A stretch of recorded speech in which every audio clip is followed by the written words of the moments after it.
So let me get this straight. Someone just put piranhas in a holiday camp. What? Anyway, I won't dwell on that for too long, so let's get to the review. So 2 people sneak into a military plant. As you do, they jump into the pool. Have to censor it because apparently Our Lady of the Night decided not to wear a bra while swimming but underwear. And of course it holds piranhas, which eat them.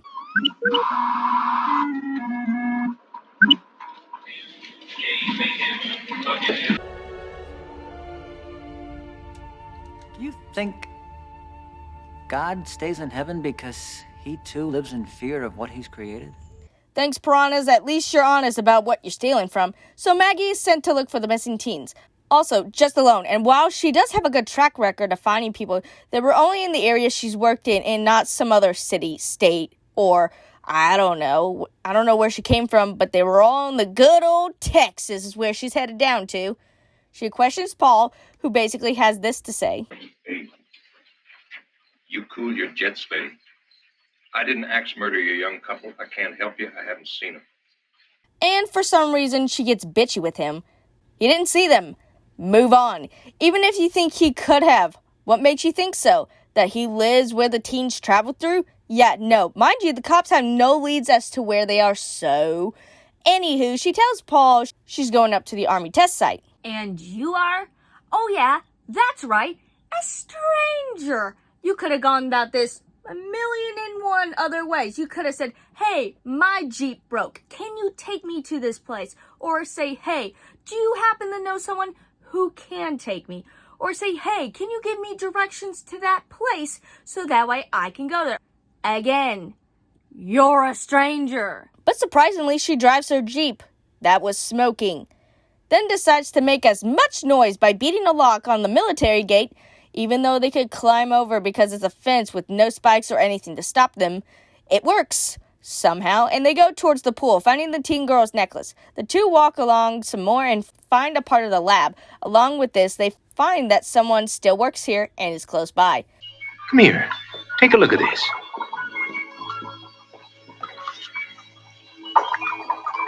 Yeah. Congratulations! The fuck is that? It never shows up again, so forget it exists. They find the teens' bags and decide to drain the pool. Only they don't drain the pool, they release the piranhas. Nothing can possibly go wrong. Possibly go wrong. That's the first thing that's ever gone wrong. Yep, and the poor scientist Robert here is in shock, and he tries to close it up, but the 2 stop him. Why we don't call the police to have a warrant to search baffles me. They knock the man out and go see what's in the pool. Nothing but a skeleton they think is a dog. No, the scientist wakes up and steals her Jeep. He doesn't get far since he's concussed, crashing the Jeep before Maggie and Paul drag him back to Paul's place. And for some reason afterwards, Maggie begins bugging Paul about his marital life. I know you 2 get together, it's not a surprise, but it's none of your business. Even Paul's like, the hell? The next day, the 2 realize that they can't bring the scientist to town without a cart, so instead they decide to go all Huckleberry Finn style and float down the raft. Damn. If only we could, I don't know, use a phone, go to someone who had a phone to contact someone, or, I don't know, go to anywhere that's not water. You know, the place where these piranhas, primarily that's the ground of us here, them up here. In these type of waters, a new virus is spreading. It's called stupid. Oh, even better is Paul has a daughter, Susie, and is at summer camp. Guess where the fish of death are? I said, oh, Lord Jesus, it's a fire. I'm just waiting for Michael Myers to pop up. That would be a great movie. Piranha the 13th. No, Friday the Piranha. Still working on the title, but still you can credit me for where credit is due. Oh, she's kind of afraid of things in the water. Things? What things? Fish? People eat fish, Grogan. Fish don't eat people.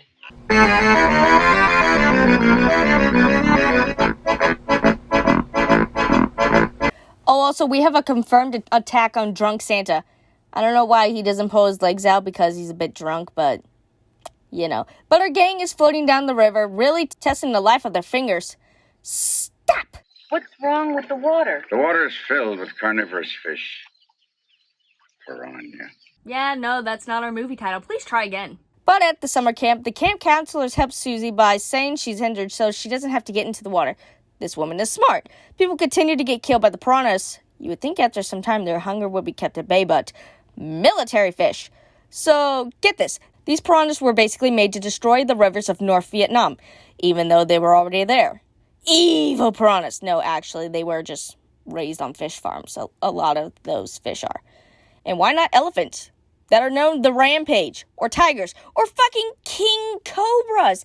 Any other animal you could have used instead of, fish. A main part where they're just like, I'll just stay on this side of the land. Okay, I think I'll be safe for another 30, 40 years. I just don't have to go into the water. Who put war in my piranha movie? No, but they do put up a good point that they breed like rabbits, so they'd be outnumbered. But then everyone would be away from the water. Fucking anything else you want to tell me? Paul realizes that his daughter is in danger and they paddle, I don't know what you call it. They find a boy on a sinking canoe as the scientist Robert jumps in, even though they're not too far away and he could have just helped them get closer. Who's faster, a man or millions of fucking fish in their natural habitat? Put your answers nowhere because you already know the answer by this point. What was he gonna do? He just grabbed onto the kid when in reality he was kind of just like, he would have been on here and kind of just teetered a little bit, even though those two could have been like, heave, ho, a little faster, but they didn't, so would have been on them. But even then, the scientist guy could not have flipped over the canoe, but even then the kid probably would have went with him and died. So realistically speaking, this scientist of how he's a scientist, I don't know, doesn't think much. Also, thanks for traumatizing this kid 2 times in a row. They save the kid and Robert, who has maybe a knife wound, but he dies before he could say how to stop it.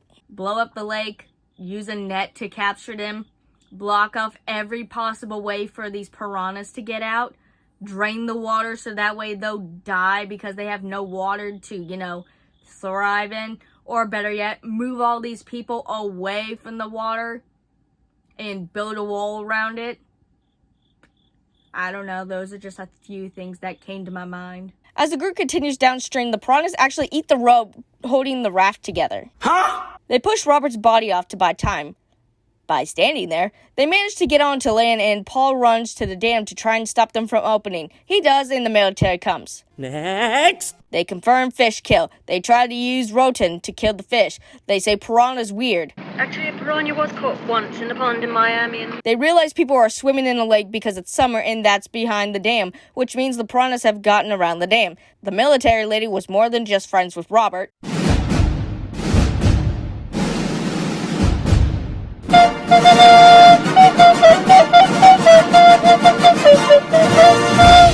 But I told you, these are mutations. They've already killed 5 people that I know of. science fiction. Lady, have you ever seen a shark? What about, I don't know, piranhas? As far as you're concerned, Mr. Grogan, this project does not exist. Understand that piranha do not exist. Tell that to the Portuguese, and the Indians, and the Amazonians.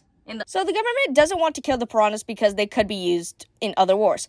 I'm not going to comment on that. But Paul decides he's going to sneak out, but one issue. There's a guard watching over them. Maggie suggests she goes out to try and seduce him, but then there's a fair question that comes around. What if he's gay? So I can't show this next part because booba. But to distract him, Maggie asks if he's gay, and he's like, huh? And she tells him to look up, flashes him her boobs, even though he's looking up, and Paul knocks him out. No, really, this happens. They drive up to a phone booth and call a camp counselor and tell him about the piranhas. He doesn't believe them until he does, which does nothing even later, so throw that in the trash. They head to the summer camp where Susie is at. Lake Aquarium Resort opens as a shit ton of people are out there, but Paul is driving like one of the Dukes of Hazzard boys, but sadly the kids begin getting bit as Susie gets into the water. He tries to push the canoe over, but the canoe probably weighs about like 50 or something pounds. She also doesn't try to help anyone up, except for, the counselor dude. And then the other counselors that are out there don't try to, push themselves towards, safety for I don't know what reason, because probably they're like, hey, there's something in the water, so let's not put our hands in it. But also, this is why you die. The plan is simple. Make all the piranha go towards this one particular area and kill them by poisoning them. The control panel is underwater, so Paul goes down and is nearly killed by the piranhas, but thankfully lives. We cut back to the resort where Susie is. How and why? She finds her dad, who is pretty eat up, but he lives, as we end with the one scientist woman saying that there is nothing left to fear because piranhas are freshwater fish. We cut to the ocean that turns red and get our title card. Good. Fun fact, actual science of piranhas wasn't until 1982. In Texas, a mere 4 years after the movie's released. So blame this movie. Actually, don't. There are a lot of people that just release animals because they think it's fun. This is also how lionfish ended up becoming a real problem. They still are. So I wouldn't pass anyone just to be like, fish in water, fish go swim. I like the way the movie was shot with how everyone was attacked. You don't see the fish. You only see blood and how people scream helplessly. One thing I did not touch on was how these saltwater fish could thrive in freshwater. Simple. They mutated them, or how they evolved to do so, like salmon or black mollies. Bad. So, where did the teens' bodies go? We found a dog or whatever's bones, and that's it. Piranha can eat bones, but where did they go? Because a human skull couldn't fit through that drain, so Maggie was very pushy with certain things. Then just drove headfirst into things which led to trouble, like with Paul taking her to the plant, even letting the damn fish out. So where did the boy go that had his dad eaten? He just kind of disappeared. No, let's find your family. No, hey kid, let's take you to the hospital. Just gone. Also, the song they chose for When the Piranhas Are Close is a weird piano version of Halloween. You do you. The boat that the people struggled to climb on, yeah, why not one push it forward, or I don't know, get the other boats to help people? Like that long raft. Also, they don't even try to move forward. They're just like, well, I guess we're stuck here, even though the piranhas were shown to, I don't know, eat rafts and boats. Which still, strangely enough, they didn't do that to other boats. I mean, they got the rope, but that still leaves the question of, why they didn't get the boats, or they didn't just, jump all at once and start eating people, and then jump out, because, I don't know, consistency means nothing. Does this calm your fear of water? No. I tried. Tried what? This was supposed to be watching classical animal horror movies. Tomato. I'm done talking to you. Anyway, thanks for watching. Stay out of the waters. Don't go out of the country. Or outside in general. And live, laugh, love this ass. I'll see you next time, probably around Christmas. Bye.